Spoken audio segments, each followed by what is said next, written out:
Today with an anniversary of sorts in the state. Wisconsin marking 2 years now since sexual assault kit tracking system was put in place. The state DOJ put it in place in May of 2022 to help offer transparency to survivors and hold suspects accountable and help track crime trends. Our Brittany Schmidt spoke with the Attorney General this week about this so-called anniversary. So give us a brief overview of how this tracking system works. Right, so it went into place 2 years ago. So this was to do away with that backlog that we had talked about for so long.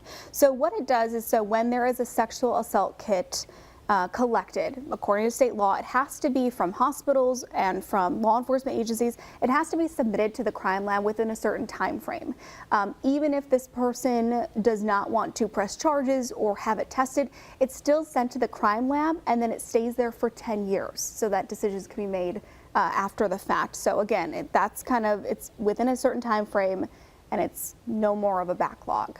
So as he reflects now on 2 years of this system being in place, what was his reaction to it? How does he evaluate this system? So it was very victim-centric is how that's the term that they use for this system. So, and he's called it successful. So since it was put into place 2 years ago, more than 3,400 survivors have used it to be able to track their case in real time through the system. Okay. They don't have to make a ton of phone calls or talk to law enforcement. They're able to follow it as they go. So that was a huge plus. He talks about, it's catching suspects. So in 2023, because of the testing of that backlog, it led to the arrest and conviction of a serial rapist in Kenosha County. So it is linking cases, which is important, and that's why they want more survivors to feel comfortable in reporting these crimes because it is underreported. Right, so that's what I was going to add. As soon as you said the word reported, it's a crime that we've often talked about. We've heard law enforcement say it many times, is underreported. Has this addressed that in any regard?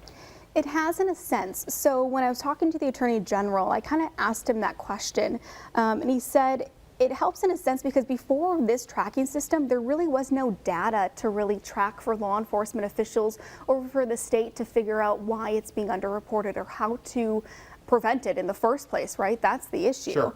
So because sexual assault kits have to be submitted to the crime lab, even if it's anonymous, it immediately, whether it's tested or not, it goes into the system. So now, for the first time ever, there's data that officials can look at and say, okay, we know this amount of test kits were reported at this time, in this location, in our area. So they're able to then make decisions based on that. Okay, where do we have to up enforcement? Are there other decisions that we need to be making? So for the first time, they have 2 years of data that they've collected from anonymous survivors. All right, pretty important stuff here. We'll hear more on this coming up tonight on Action 2 News at 5, I believe, right? And you got it. We'll see it then. Thanks.